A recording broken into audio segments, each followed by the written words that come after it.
2장 말씀 함께 보겠습니다. 하박국이 하나님께 계속 여쭤봅니다. 하나님, 이 세상이 왜 이렇게 답답하고 어렵습니까? 살기가 팍팍하고 너무 힘듭니다. 악인들이 있다라면 그 악인들은 분명히 하나님께서 악을 싫어하기 때문에 파멸해 주시고 그들을 없이 해 주셨는데 왜 이렇게 그 사람들은 더욱더 득세하고 이 세상에서 잘 살아갑니까? 분명 그것은 이유가 있죠. 하나님의 역사 속에서 우리들이 살아가는 인생은 매우 단기간입니다. 아마 하나님의 역사 속에서 우리들이 살아가는 그 기간은 점도 안 될 것입니다. 점이란 부분도 안 될 정도의 그러한 삶이죠. 우리 인간은 유한한 삶이고 하나님께서는 영원 전부터 영원 후까지 계시기 때문에 그 역사를 우리가 판단하고 또 우리가 역사를 어떻게 헤아릴 방법이 없어요. 하지만 이 세상 가운데 보면 한 5,000년의 역사는 우리가 대충 문자가 기록되어 있기 때문에 알 수 있잖아요. 5,000년의 역사를 바라볼 때 하나님께서 하시는 방법 어떻습니까? 분명 악이 득세하지 못하게 하시고 악은 이 세상에서 파멸케 하시는 것, 정직과 공의가 이 땅 가운데 분명히 있게 하시는 것, 그것이 하나님께서 하시는 일인 줄로 믿습니다. 하기 때문에 2절 후반절에 어떻게 말하고 있습니까? 기다리고 바라보며 어떻게 대답하시든지 보리라. 하나님께 간구했으면 우리가 해야 할 일, 그것은 무엇이겠습니까? 기다리는 것이요. 기다리는 것에는 아직 이루어지지 않은 것, 아직 이루어지지 않은 것은 기다려야죠. 이루어진 것은 기다릴 필요가 없죠. 이루어지지 않은 것에 대해서는 우리가 분명 기다려야 한다는 것이에요.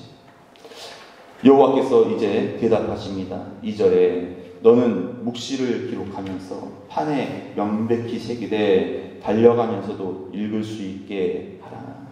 달려가면서도 읽을 수 있다. 이것은 급하게 우리들이 행동하면서도 그 말씀을 기억할 수 있도록 하라는 것이에요. 급할 때는 어떻습니까? 하나님의 말씀이 기억나지 않죠. 조급할 때 하나님 말씀 보입니까? 응급실로 달려가면서 하나님 말씀이 잘 들려져요. 또 우리가 쫓기듯 일하면서 하나님의 말씀이 잘 들려집니까? 들려지지 않기 때문에 우리가 때때로 하나님 말씀 잊어버리고 그 일을 행할 때가 있다는 것이죠. 하기 때문에 늘 우리들이 하나님의 말씀 보이는 곳마다 기록하고, 특별히 가장 좋은 방법은 뭐냐면 우리의 마음판에 새기는 것, 그것이 좋은 줄로 믿습니다. 어떤 분은 내 머리가 이제 돌이 되었다고 그래요. 근데 오래가는 말씀은 다 돌에다 새기는 거예요. 비석에다 새기는 거 아닙니까? 비석에다 새겨야지 몇천 년 가는 것이에요. 여러분, 돌이 되었다라고 실망하지 마시고 내 머리에다가 잘 새기세요. 말씀을 잘 새기면 그 말씀이 우리에게 기억나게 하시고 우리의 삶을 새롭게 하실 줄로 믿습니다. 하나님 말씀 어떻게 하고 계십니까? 묵시는 정한 때가 있다.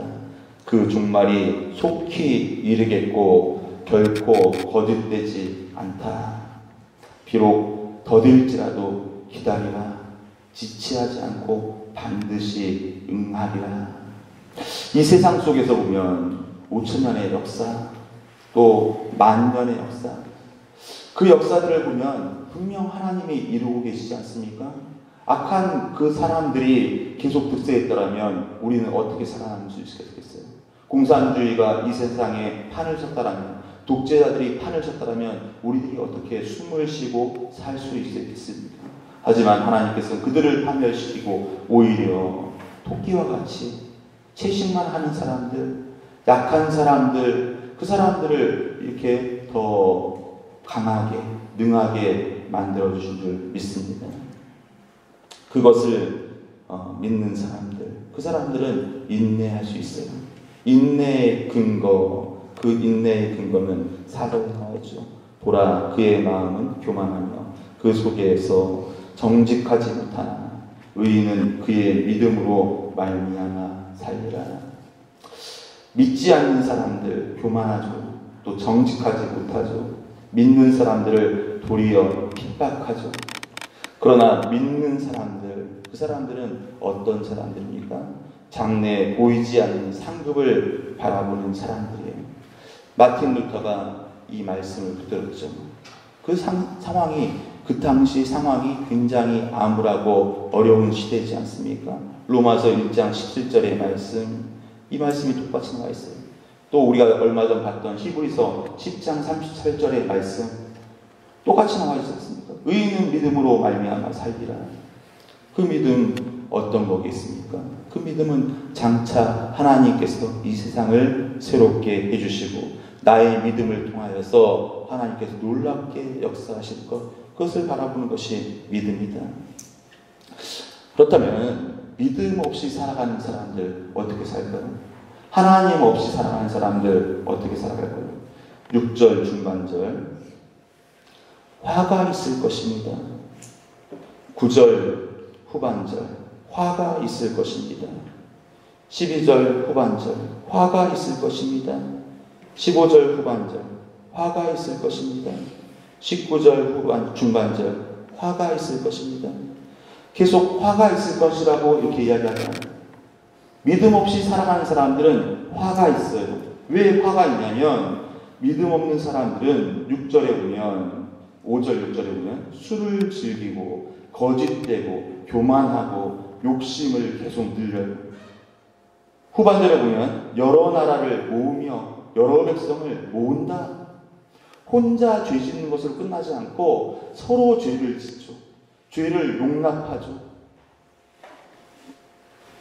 6절 후반절에 보면 어떻게 합니까? 자기 소유 아닌 것을 모은다는 것이고, 자기 소유 아닌 것을 모아서 그들이 원하는 것이 무엇입니까? 좀 더 부자가 되자. 내가 수고하고 노력해서 버는 것을 원하는 것이 아니라 내가 좀 더 남의 것을 착취해서 부자가 되자. 믿음 없는 사람들은 그렇게 생각하고 그렇게 행동하는 것이죠. 7절 8절, 너를 억누를 자들이 갑자기 일어난다. 너를 괴롭힐 자들이 깨어난다. 내가 그들에게 누락당하지 않겠느냐. 8절, 피를 흘린다. 또 그 성읍과 그 안의 모든 주민에게 강포를 행한다. 믿음 없는 사람들은 그렇게 행하는 방식들이 분명히 있죠. 두 번째 화가 있다 했는데 9절에 그 불의한 사람들은 어떻게 살아갑니까? 자기 집을 위해서 살아가는 것이죠. 이 자기 집을 짓는다. 사람들이 이제 집을 짓는 이유가 있어요. 특별히 이제 자기 집을 짓는 사람들, 그 사람들은 내가 견고한 집을 지어놓으면 파멸당하지 않겠다라는 그런 좀 희망이 있는 것이에요. 사람들이 아파트, 좋은 아파트를 소유하기 위한 노력들이 있잖아요. 좋은 아파트에 내가 살면은 무슨 기분이 드냐면, 내가 이 좋은 아파트에 살면은 뭔가 좀 파멸되지 않고 더 든든하게 살아갈 것이다. 그러한 좀 기대감이 있는 것이에요. 저만 그렇습니까? 여러분들도 사실 그런 기대감들이 있잖아요. 좋은 아파트 사면은 뭔가 좀 다르게 살아갈 것이다. 하지만 성경의 역사, 또 이 시대의 역사들을 바라보면 좋은 집에 살았더라도 그 사람들이 결코 오래 살지 않았다는 것이에요. 다 어떻게 살았습니까? 100년 전으로 다 살았죠. 다 파멸되고 그 사람들이 다 사라졌습니다. 12절에 화가 있다. 어떤 화가 있었을까? 피로 성읍을 건설하며 불의로 성을 건축하는 자 화가 있을 것이다. 요즘 대한민국 보면은 그 메트로폴리스 정도가 아니라 메갈로폴리스, 굉장히 거대 도시들이, 서울 가보면은 서울과 인천, 부천, 분당 그런 곳이 경계선이 없습니다. 그냥 다 이어져 있어요. 예전에는 참, 이쪽만 나가면은 좀 시골 같기도 하고 그랬었는데, 서울 근교로는 거의 다 도시가 이어져 있죠. 거대 도시. 근데 그 거대 도시를 보면은 어떻게 생각되냐면, 사람들이 그 거대 도시 살면은 좀 기대감이 있어요. 그것도 거기 살면 뭔가 좀 된 것 같고, 전남권에 보면 시골에는 거의 사람들이 살지 않지 않습니까? 거의 다 서울로 올라왔죠. 해남에도 제가 얼마 전에 들으니까 한 80년대 그때 17만 가구였더라고요. 근데 지금은 8만 가구. 그렇죠? 굉장히 사람들이 이렇게 줄어들었죠. 해남 그 도심 떠나면은 거의 다 시골이죠. 광주권도 떠나면 거의 다 시골이에요. 전남권에서는 거의 다 사람들이 광주로 몰려들고, 광주에서 좀 부유하게 되면 어디로 갑니까? 서울로 간다. 이런 기대감들이 있잖아요. 하지만 미사일의 타격이 되고 공격의 거점이 되는 곳 어디일까요? 대도시죠. 대도시. 아마 북한에서 침략을 해온다 그러면 해남에다가 이렇게 미사일을 조준하고 그렇지 않을 것 같아요. 다 어디에다 조준하겠어요? 네. 서울이나 그래도 광주 조준하겠죠. 이사 가야 할까?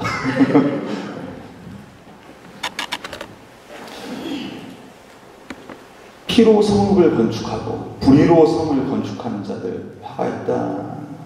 그 사람들 왜 화가 있을까요? 그 사람들은 오히려 악한 도시를 만들었죠.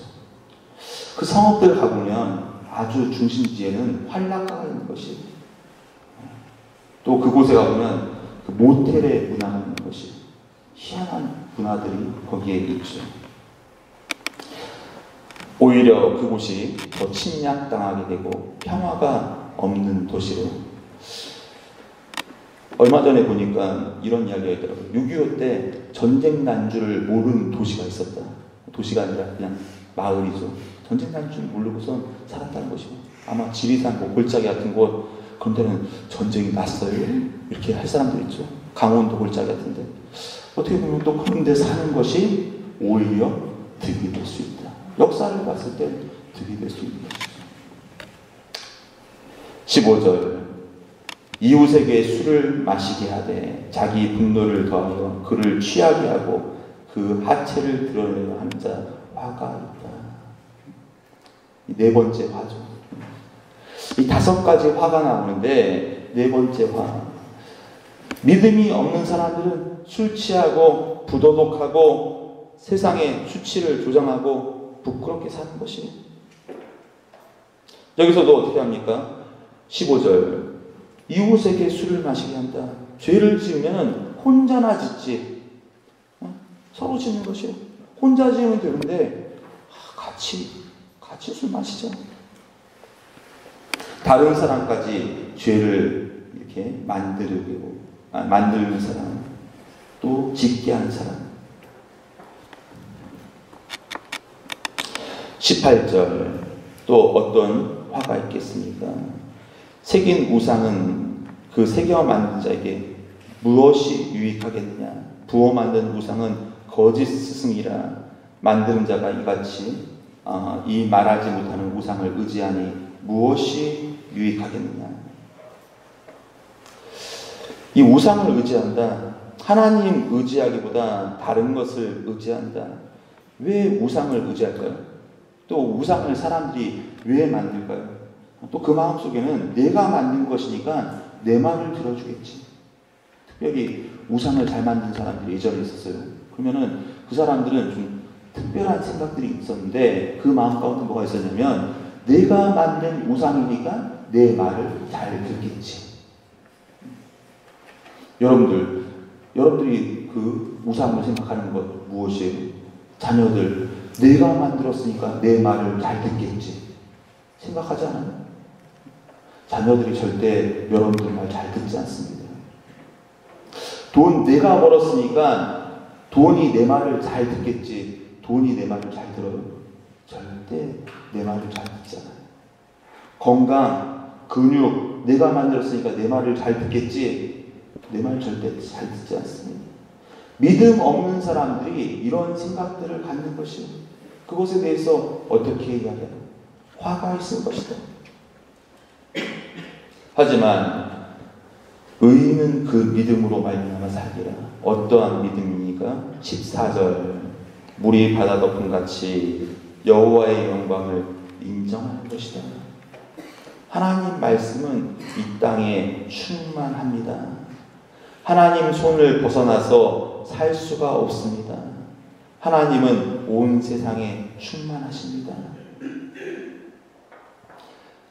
제가 목포에 살았을 때 집 앞을 보면 그 물이 가득해요. 바닷물이 아침마다 이렇게 봅니다. 바다를 안 보신 분들은 바다 보고 싶다 그런데 바다를 매일 볼 사람들은 바다가 좀 지겨울 때가 있어요. 아침마다 보는데 뭐 별 감격이 없더라고요. 근데 무슨 생각이 드냐면 저 물 한 번은 다 퍼서 어떻게 좀 없애봤으면 가끔 이제 그런 생각이 드는 거예요. 만약에 제가 양동이 들고선 그 물을 팠다고 생각해보세요. 그 물 다 없어질까요? 없어질 수 없는 것이. 하나님의 말씀은 어떠냐면 악인들이 아무리 하나님 존재를 부인하고 없다 할지라도 하나님의 존재는 없어질 수 없는 그런 존재예요. 우리가 아무리 하나님을 부인해보세요. 물이 바다 덮음같이 그 하나님께서 계시는데 그 하나님은 상천하지의 하나님, 우리와 늘 함께 하시는 하나님인데 그 하나님이 어떻게 사라질 수 있겠어요? 의인은 믿음으로 말미암아 살리라. 그 믿음으로 사는 것이 20절 말씀 오직 여호와는 그 성전에 계시니 온 땅은 그 앞에서 잠잠할 것이니라. 하나님은 어떠한 하나님이십니까?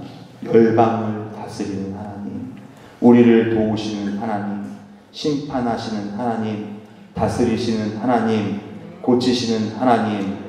우리가 할 일은 그 앞에서 잠잠하는 것이에요. 조용히 기다리고 하나님께서 우리에게 하실 일을 기대하면서 살아가는 것입니다. 그렇게 살아가는 사람들 어떻게 되어집니까? 3장 17절 18절의 결론이 되겠죠. 무화과 나무잎이 마르고 포도나무 열매가 없으며 감람나무에 소출이 없으며 밭에 먹을 것이 없으며 우리의 양이 없으며 외양간에 소가 없을지라도 나는 여호와로 말미암아 즐거워한다. 행복해한다. 왜 그렇게 행복하겠습니까? 역사를 주관하시는 하나님, 우리와 함께 하시는 하나님이 그렇게 믿음 있는 자들을 변화시켜 주실 거기 때문에, 새롭게 하실 거기 때문에 우리는 기뻐하고 즐거워할 수 있는 줄로 믿습니다. 19절 주 여호와는 나의 힘이시라. 나의 발을 사슴과 같게 하사 나를 나의 높은 곳으로 다니게 하시리로다. 나의 발을 사슴과 같게 한다. 그럼 나의 발을 변화시켜 주시겠어요. 나의 발을 변화시켜 주신다. 사슴은 어떠냐면 높은 곳으로 다닐 수 있어요. 사람 발은 어떠냐면 물렁물렁하잖아요. 딱딱하지 않아요. 사슴 발은 굉장히 딱딱합니다.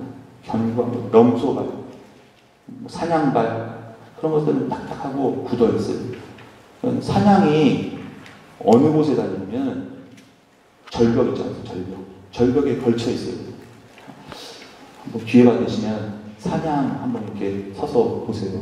인터넷으로. 그러면은 사냥이 절벽 이렇게 옆에 이렇게 기대서 서 있는데 거의 90도가 되는데 서 있는 것이. 근데 우리의 믿음도 그러한 절벽에 설서도 정말로 하나님께서 나를 지켜주시는구나, 나를 그곳에 설 수 있게 하는구나, 그 믿음으로 살아야 될 줄로 믿습니다.